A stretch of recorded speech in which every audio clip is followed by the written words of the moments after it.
Hi guys, here I am to react to your comments again. Not a lawyer, by the way, I'm just trying to make sense of this all from a fan perspective like you guys.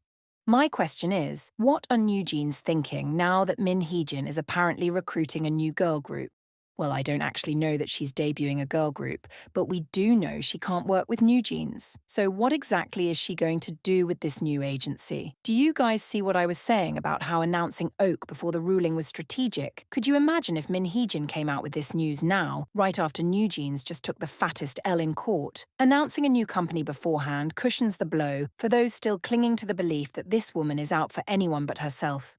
HYBE admitted that the video shown was not the video Honey was talking about. It's a shame you didn't inquire about that, but I'm not sad for the girls. Min Heejin led to their downfall. I still wish them a good future. I agree with many points that you said, but I don't want people to jump on me because I don't hate NewJeans.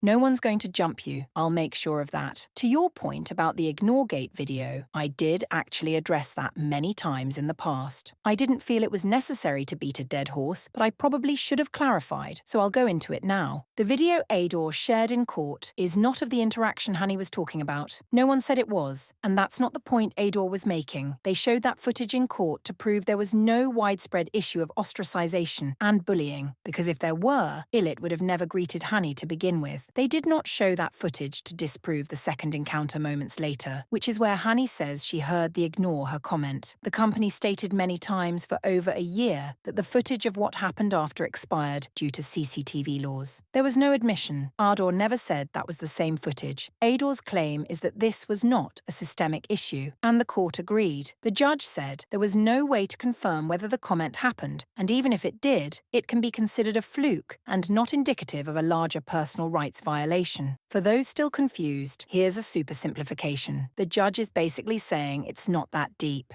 Yes, judges can actually deem your claims shallow and dismiss them for being shallow. The judge is saying Honey's claims are shallow. The ruling cites Kakao Talk messages where Honey herself tells Min Heejin it's not a big deal, but Min Heejin persists and even proposes the ignore her wording to Honey. Honey later repeats this wording in her testimony at the National Assembly despite admitting in messages that she was unsure of what was said. To the court, this undermines her story, plus the claim shallow, so they found no reason to terminate an exclusive contract over this issue. Where have the parents been during this court drama, since they were so involved at the beginning? With the exception of one member, NewJeans are all adults, so it really doesn't matter where the parents are at this point. The girls can and will make whatever decisions they want to make from now on. There were two minor members at the start of this case, and one of them was basically emancipated from her dissenting father because he didn't want to go forward with this lawsuit. There's probably multiple parents having second thoughts now, but clearly the members have no intention of letting that stop them. At the end of the day, NewJeans will choose what path they take for themselves, and if nothing else, it'll be a valuable lesson for all involved. What's the point of appealing? Do they even have a chance to begin with? The short answer is no, but there's also a nuanced answer of technically. Anything is possible, but that doesn't mean it's probable, and frankly, it's not probable that this ruling gets overturned. My guess is they're buying time and trying to exhaust all options before changing course. I'll speak more about their appeal in a future video, but I can tell you now that I'm a bit peeved by the way they're going about this.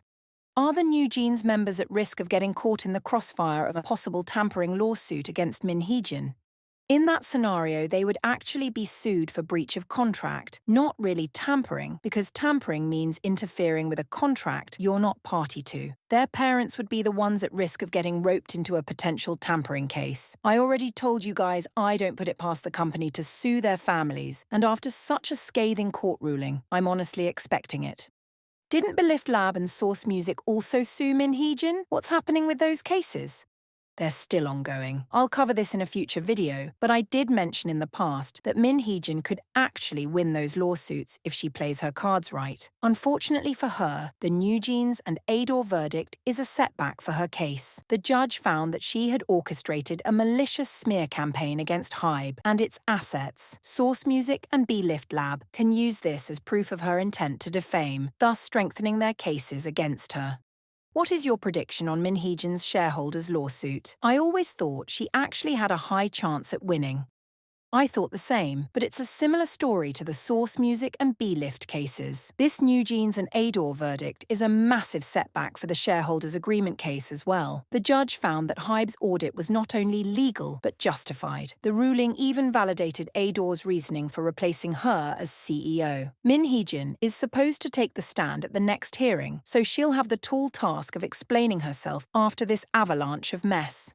The only thing I disagree with is that ADOR could dungeon them if they wanted. Nope, at least not right away. Part of the judge's ruling is predicated on ADOR being ready to go now with a full-blown album and a new producer already signed on. If NewJeans come back and ADOR says never mind, they are violating what they promised the Korean courts. You're very correct, so let me clarify. When I said ADOR could dungeon them, I was speaking in the context of NewJeans not returning to the company. I mentioned that ADOR could welcome them back with open arms if the girls decided to cooperate. They could also outright sue them for breach of contract, which would simultaneously terminate their contracts. ADOR doesn't have to sue and terminate the contracts if NewJeans refuses to cooperate, though. They could make NewJeans wait out the rest of their contracts doing nothing, then sue for damages afterward. Even though the girls are choosing not to return to ADOR, they can't work elsewhere while their contracts are still valid. So, in effect, that scenario is the same as putting them in the dungeon. Damn. Surveillance, no autonomy. Be a producer, but you're told what to produce? It's very corporate, and siding with corporate doesn't help any idol, or their managers be more than puppet products for brands and their scummy deals.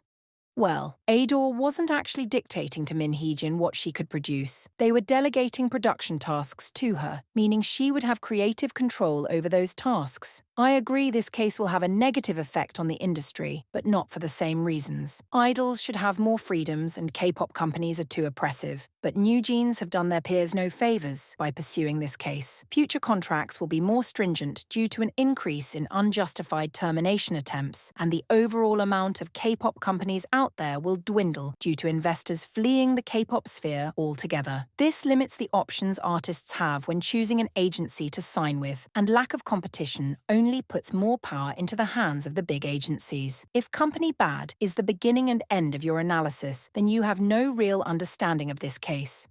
So they have to pay for ADOR's attorneys too. Did they even pay for the last injunction loss?